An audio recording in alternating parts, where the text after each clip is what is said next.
내가 이제 세 번째 너희에게 가리니 두세 증인의 입으로 말마다 확정하리라. 내가 이미 말하였거니와 지금 떠나 있으나 두 번째 대면하였을 때와 같이 전에 죄지은 자들과 그 남은 모든 사람에게 미리 말하노니 내가 다시 가면 용서하지 아니하리라. 이는 그리스도께서 내 안에서 말씀하시는 증거를 너희가 구함이니 그는 너희에게 대하여 약하지 않고 도리어 너희 안에서 강하시니라. 그리스도께서 약하심으로 십자가에 못 박히셨으나 하나님의 능력으로 살아계시니 우리도 그 안에서 약하나 너희에게 대하여 하나님의 능력으로 그와 함께 살리라. 너희는 믿음 안에 있는가? 너희 자신을 시험하고 너희 자신을 확증하라. 예수 그리스도께서 너희 안에 계신 줄을 너희가 스스로 알지 못하느냐? 그렇지 않으면 너희는 버림받은 자니라. 우리가 버림받은 자 되지 아니한 것을 너희가 알기를 내가 바라고 우리가 하나님께서 너희로 악을 조금도 행하지 않게 하시기를 구하노니 이는 우리가 옳은 자임을 나타내고자 함이 아니라 오직 우리는 버림받은 자 같을지라도 너희는 선을 행하게 하고자 함이라. 우리는 진리를 거슬러 아무것도 할 수 없고 오직 진리를 위할 뿐이니 우리가 약할 때 너희가 강한 것을 기뻐하고 또 이것을 위하여 구하니 곧 너희가 온전하게 되는 것이라. 그러므로 내가 떠나 있을 때 이렇게 쓰는 것은 대면할 때 주께서 너희를 넘어뜨리려 하지 않고 세우려 하여 내게 주신 그 권한을 따라 엄하지 않게 하려 함이라. 마지막으로 말하노니 형제들아 기뻐하라. 온전하게 되며 위로를 받으며 마음을 같이하며 평안할지어다. 또 사랑과 평강의 하나님이 너희와 함께 계시리라. 거룩하게 입맞춤으로 서로 문안하라. 모든 성도가 너희에게 문안하느니라. 주 예수 그리스도의 은혜와 하나님의 사랑과 성령의 교통하심이 너희 무리와 함께 있을지어다. 아멘. 오늘도 좋은 아침입니다. 여러분의 인생 가운데 하나님께서 역사하시기를 기도합니다. 그리고 여러분의 인생에서 하나님의 말씀이 풀어지고 하나님의 말씀이 재진술되고 하나님의 말씀이 경험되어지는 하루가 되기를 원합니다. 우리 함께 오늘 이제 고린도후서 마지막을 살펴보도록 하겠습니다. 저는 예수를 믿는다, 이 믿음이라는 단어에 대해서 굉장히 관심이 많았습니다. 도대체 이게 뭘까? 믿음. 믿는다고 하는데 과연 뭐 믿는다고 말만 하면 되는 것인가?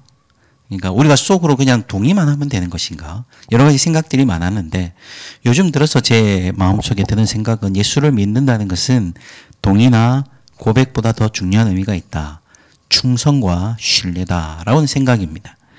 그래서 전에 믿고 충성했던 예수를 믿기 전이나 아니면 예수를 믿는다고 말하면서도 여전히 내가 충성하고 따르고 믿고 있던 세상의 방법이나 세상의 가치로부터 우리가 그 여러 가지의 어떤 체계나 시스템으로부터 우리가 변절을 선언하는 것, 배신을 선언하는 것, 그게 바로 예수 믿는 거다. 우리가 아무리 입으로 입이 터졌다고 해서 죄송합니다. 입이 열렸다고 해서 막 여러 가지 종교적 고백을 난사하고 화려한 미사여구를 동원한다 할지라도 내가 믿고 즉 충성하고 신뢰하는 것이 예수가 아니라면 과연 예수 믿는 것이라고 할 수 있는가라는 퀘스천 마크를 던져야 한다는 것이죠. 이러한 질문들이 옅어지고 이러한 질문들이 이 기준들이 뭐 너무 빡빡하니 그러면 너무 힘들다는 이런 식으로 이렇게 완화되면서 어떻게 됩니까? 예수를 믿는 것에 대한 기준이 모호해져 버린 것이죠. 그래서 교회라는 공간에 들어차 있을 때 뭐 들어차는 공간에서 신앙생활 하다 보니까 뭐 저처럼 목사까지 됐을 때 뭐 그럼 예수 믿는 건가요? 그것은 아니지 않습니까? 왜 제가 이렇게 얘기를 시작하냐면 바울이 이제 고린도 교회를 향한 이 고린도 후서를 마무리하면서 이런 얘기를 던집니다. 특별히 이 고린도 후서는 독특한 특징이 이 마지막은 좀 그렇잖아요. 우리가 뭔 얘기를 하다가도 좀 마지막은 좀 요즘 말로 훈훈한 결말? 예, 그렇게 좀 필요하잖아요. 근데 고린도 후서는 훈훈한 결말이 없어요. 이게 물론 이제 뭐 뒤에 인사말이 좀 있긴 합니다만은 이 막바지에 굉장히 바울의 어조가 단호해집니다. 뭐라고 합니까? 1절부터 보면요. 1절부터 2절까지 보십시오. 내가 이 세 번째 너희에게 갈 거다. 갈 때 내가 증인들을 세워서 내가 모든 것들을 제대로 밝히고 모든 것들을 확정할 건데 그때까지 2절을 보면 뭐라고 얘기합니까? 회개하지 않으면 예, 내가 다시 가면 그 죄지은 자들 회개하지 않으면 내가 용서하지 않겠다. 와, 너무 말 아닙니까? 내가 용서할 수 없다. 쥐가 뭔데? 이라면 할 말 없지만 용서하지 않겠다. 이런 단호한 그리고 굉장히 엄중한 이 말이 왜 나오는 걸까요? 그것은 바로 거짓 교사들과 그리고 그 거짓 교사들의 동조한 사람들에 대한 얘기입니다. 회개하지 않았습니다. 계속 바울을 공격했거든요. 이 집요하게 정말 그런 거 있잖아요. 물어뜯는 거. 어떤 한 가족의 일상사 요 근래 표창장부터 시작해서 그죠? 예, 물어뜯기 시작하면 끊임없이 그냥 계속 파는 거죠. 예. 그런 일들을 거짓 교사와 동조한 무리들이 있었다는 거죠. 그런 일을 했는데 바울이 처음에는 어떻게 했습니까? 예, 회개하라고 얘기한 다음에 심지어 뭐라고 얘기했죠? 그들이 용서할 기회를 좀 줘라. 용서받을 수 있는 기회. 너무 그들을 몰아치지 말고 너무 그들을 이게 막 나쁜 놈 취급하지 말고 같이 또 회복될 수 있는 기회를 주라고 할 만큼 바울은 기다려주라고 얘기도 했었거든요. 예, 그런데 뭐가 문제입니까? 결국 회개하지 않는다는 거죠. 결국 그들은 그들의 자세와 그들의 태도를 그들이 갖고 있는 이 욕망을 바꿀 마음이 없다는 것이죠. 잘못했다는 생각이 들지 않고 오히려 더 위세를 더 자신의 어떤 견해를 크게 주장한 것입니다. 그에 대해서 때로는 교회 공동체가 단호한 결단을 내려야 될 때가 있다는 것을 바울은 보여준 것입니다. 내가 다시 가면 용서하지 않겠다. 그래서 물론 이런 건 쉬운 게 아닙니다. 그죠? 사람을 기다려주고 또 인내한다는 건 쉬운 게 아니지만 분명히 어떤 결단해야 할 때가 올 때가 있습니다. 그리고 이 3절에 보면 이런 얘기를 바울이 이제 합니다. 이는 내가 왜 그렇게 얘기하느냐? 그리스도께서 내 안에서 말씀하시는 증거를 너희가 구함이니 그는 너에게 대하여 약하지 않고 도리어 너희 안에서 강하시. 이게 뭔 말이냐? 거짓 교사들이 이제 이렇게 덤빈 겁니다. 네가 하나님 말씀에 권위가 있다는 거 네가 어떻게 증명을 해? 하나님이 네한테 말씀하셨다고? 네가 권위가 있다고? 야, 나도 권위가 있다. 응? 우리가 기억나지 않습니까? 예, 모세가 구스여인을 취했을 때 아론과 미리암이 덤벼들었던 것처럼 그런 류의 이 덤빔이죠. 네가 하나님의 말씀이 어쩌고저쩌고 하는데 네가 하나님의 말씀 들었다고 우리가 어찌 아는데? 에? 웃기는 소리 하고 있네. 나도 하나님의 말씀 들었다 이놈아. 이러면서 덤벼든 것입니다. 그것에 대해서 바울은 뭐라고 얘기하는 것입니까? 자, 보십시오. 거짓 교사들은 바울이 약하다고 얘기했어요. 그러니까 하나님 말씀도 제대로 못 전하고 네가 하나님 말씀에 권위가 없다라고 얘기했지만 바울이 얘기해. 그래, 그렇다. 네, 약하다. 4절 보십시오. 그리스도께서 약하심으로 십자가에 못 박히시나 하나님의 능력으로 살아계시니 우리도 그 안에서 약하나? 그래, 약하다. 응? 네가 막 그런 비난한 것처럼 네가 볼 때 약해 보이고 하나님의 말씀이 없는 것 같지? 근데 아니야. 내가 약하기 때문에 내 안에서 뭐가 살아계 역사하신다? 하나님의 능력이 살아 역사하신다. 이게 세상의 방법과 가치에 찌든 사람들이 알 수 없는 것이죠. 세상의 가치에 찌들어버리면 어떻게 됩니까? 자꾸 세상의 방법을 가져오거든요. 세상의 방법은 뭐죠? 힘의 논리잖아요. 힘의 논리. 더 세게 하고, 목소리 크게 하고, 갈지 마, 덤벼. 이러면 사람들이 움찔하니까. 예, 그런 방법을 취하는 것에 이미 찌들어버렸으니까. 이 교회 안에서도 그런 작당을, 그런 짓거리를 하는 것이죠. 근데 바울은 그렇게 하지 않거든요. 그러니까 바울은 계속 공격하는 것입니다. 봐라. 지가 하나님 말씀을 받았으면 이렇게 할 리가 없지. 딱 저렇게 찌그러든 막 쪼그라든 모습 보니까 바울이 아닌 것 같아. 바울은 뭐라고요? 내가 약하나 내 안에 하나님이 강하다. 자, 우리의 관심은 뭡니까, 여러분? 우리의 관심은 뭐냐고요? 우리는 무엇을 보여주기를 원합니까? 우리는 자주 이런 시험에, 이런 유혹에 빠지지 않습니까? 너 내 무시하지 마라. 내 그래 만만하게 비나? 그래, 내 한번 보여줄게. 내 한번 뚜껑 열리면 갈지 마야. 나도 성질 있어. 예, 이런 거 보여주고 싶으십니까? 아무도 나를 무시하지 못하도록, 아무도 나를 갈지 못하도록 이런 거 막 보여주고 싶으신가요? 바울은 뭘 보여준다고요? 내 안에 살아계신, 내가 약하나 내 안에 살아계신 하나님의 능력. 우리가 보여주고, 우리가 흘려보내고, 우리가 드러내야 되고, 우리의 관심은 내가 약하나 내 안에 살아계신 하나님의 능력이어야 하는 것입니다. 이것이 우리가 드러내고 보여줘야 하는 것입니다. 여러분, 오늘 여러분의 삶의 구석구석에서 여러분이 보여줘야 할 것은 무엇이라고 생각하십니까? 하나님의 능력, 내 안에 살아 역사하시는 하나님의 말씀인 것을 믿으시기 바랍니다. 그래서 바울은 다시 질문 던집니다. 5절에 뭐라고 얘기합니까? 너희가 믿음에 있는가 시험하고 확정하라. 무슨 말이죠? 너 진짜 예수 믿나? 너 예수 진짜 믿나? 확정해라. 응? 네 진짜 예수에게 충성하나? 진짜 예수 신뢰하나? 진짜 예수 믿나? 그러면서 5절, 6절 이어서 뭐라고 얘기합니까? 5절에 보시면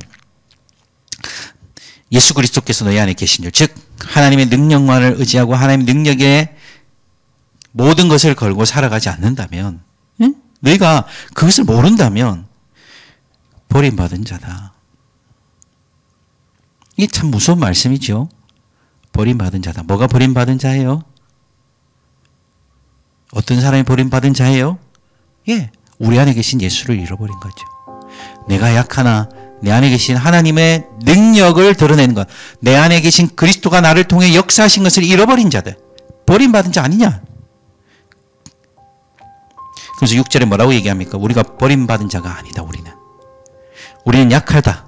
그래, 우린 약하고 모자라고 너희가 볼 땐 비난할 것들이 많고 그렇게 공격할 것들이 많은지 모르겠다. 그러나 우린 버림받은 자는 아니다. 우리는 내 안에 계신 예수를 믿는다. 내 안에 계신 예수를 드러낸다. 내 안에 계신 예수를 의뢰하고 따라가는 사람들이다. 사랑하는 성도 여러분, 우리는 어떤 사람입니까? 오늘 바울은 분명히 우리에게 얘기합니다. 믿음 안에 있는 것 시험하고 확정해라. 뭐 시험 쳐야 돼요? 그런 얘기가 아니죠. 우리의 믿음의 진정성은 어디 있습니까? 내 안에 계신 예수. 내 안에 계신 예수가 드러나고 내 안에 계신 예수를 증거하고 내 안에 계신 예수가 나를 통한 역사하시는 것이 흘러나가는 거. 하나님 말씀이 내 안에 있고 그 말씀에 따라 살고 말씀이 내 삶을 지배하고 말씀에 따라 굴복하고 그것을 즐거워하고 나는 약하나 내 안에 살아계신 하나님의 능력. 그게 예수 믿는 겁니다. 여러분 무엇으로 확정하시겠습니까?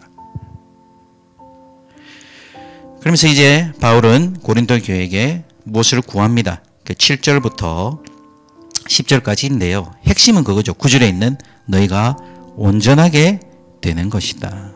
너희가 온전하게 되는 것이다. 바울의 관심은요, 이겁니다. 예. 공동체가 온전하게 되는 것, 성숙해지는 것, 더 하나님을 사랑하게 되는 것, 더 하나님의 능력 외에는 갈급해하지 않는 것, 하나님만 오매불망 찾고 구하는 것, 그 온전함이라는 것이죠. 그래서 7절에 보면 악을 조금도 행하지 않고 7절에 보면 너희가 선을 행하기를 원한다. 악, 이 거짓 교사들이 하고 있는 이 세상의 가치들, 세상 사람들이 돌아가는 세상의 꼬라지들, 그것을 따르지 않고 선, 하나님의 나라, 내 안에 계신 그리스도, 내 안에 계신 하나님의 능력을 너희가 드러내기를 원한다. 그래서 너희가 온전하게 되는 것이다. 때로는 우리가 약할 때도 있었다. 그래서 9절에 보십시오. 내가 약할 때도 있었다. 그리고 10절에도 보면 뭐라고 얘기합니까? 여러 가지로 내가 좀 굳건하게 많은 부분에 있어서 엄하게 대하는 부분도 있었지만 내가 좀 단호하게 하는 부분도 있었지만 이 모든 것의 결과는 뭐다? 무엇을 하기 위해서 너희가 악을 조금 행하지 않고 너희가 선을 행하는 것이고 너희가 넘어지지 않고 너희가 온전하게 되는 것이다. 여러분, 바울의 관심은 항상 교회였습니다. 우리의 관심은 뭡니까? 예, 물론 여러분의 인생을 열심히 사시고 여러분의 삶의 가운데 많은 부분들을 감당하셔야 됩니다. 그러나 우리가 꿈꾸는 게 과연 뭐냐는 것이죠. 바울의 꿈은 하나님의 백성들이 온전하게 서는 것이었습니다. 우리의 꿈은 뭡니까? 나 그리고 우리가 하나님 말씀 안에서 굳건하게 서는 것, 말씀이 흥왕하는 공동체, 이것이 바울의 관심이었다는 것이죠. 여러분의 셀을 위해서 기도하십시오. 여러분의 지체들을 위해서 기도하십시오. 그 지체들이 온전하게 될 수 있도록 악을 행하지 아니하고 선을 행하며 넘어지지 아니하고 온전하게 되는 것 말입니다. 이제 바울은 고린도 교회를 향한 마무리 인사를 합니다. 11절에 보십시오. 마지막으로 말한다. 그래서 기뻐해라, 온전하게 되라, 성숙해란 말이지요. 위로를 같이 나누고 마음을 같이 하고 서로 평안할지어다. 그러면서 하는 인사, 가장 큰 축복의 인사가 뭡니까? 하나님이 너희와 함께 계시리라. 또 13절 끝에도 뭐라고 얘기하죠? 하나님의 그 은혜와 사랑과 승리의 교통하심이 너희 무리와 함께 있을지어다. 여러분에게 할 수 있는 가장 축복의 인사는 뭐겠습니까? 하나님이 여러분과 함께 계시기를 원합니다. 여러분이 하나님과 함께 거하기를 원합니다. 우리 인생에서 가장 큰 축복, 가장 큰 격려, 가장 큰 위로는 바로 이거 아니겠습니까? 하나님과 함께 거함. 이 거짓 교사들과 같이 세상의 방식과 세상의 질서와 세상의 어떤 술수와 세상의 어떤 방법대로 살아가는 것이 아니라, 그래서 나의 이득과 자기 이익을 추구하면서 겉으로는 종교적인 어떤 여러 화려한 여러 가지 문구들과 미사여구들 등장하고 종교적인 행사가 있을지라도 여전히 살아가는 것은 악의 행함, 하나님을 믿지도 충성하지도 신뢰하지도 않는 그런 것이 아니라 하나님과 함께 거함으로 언제든지 온전하게 되는 여러분이 되시기를 바랍니다. 오늘 이 아침에도 이 말씀이 오늘 하루 종일, 아니 여러분의 평생에 여러분의 마음과 여러분의 인생 가운데 역사하시기를 기도합니다. 함께 기도하겠습니다. 하나님, 서로 약한 자이기에 서로 붙들어가고, 서로 약한 자이기에 우리가 오직 구할 것은 우리 안에 살아계신 하나님의 능력뿐임을 깨달아는 우리가 되게 하여 주시옵소서. 그저 세상의 방식에 익숙한 대로, 세상의 룰에 익숙한 대로 살아가면서 도리어 악을 행하는 것에 익숙해지는 우리가 되지 아니하고, 내 안에 살아계신 예수, 내 안에 살아계신 예수님만을 의지하고 신뢰하고 충성하며 그 말씀이 내 삶에서 역사하시기를 기뻐하는, 선을 행하는, 온전하게 되는 우리들이 되게 하여 주시옵소서. 오늘도 우리와 함께 계심을 감사드리며, 너희 무리와 함께 하나님의 사랑과 은혜와 그 성령의 교통하심이 있기를 원한다고 축복하였던 것처럼 그 축복이 오늘 우리에게도 영원히 평생 있기를 원합니다. 감사하며 예수님의 이름으로 기도합니다. 아멘.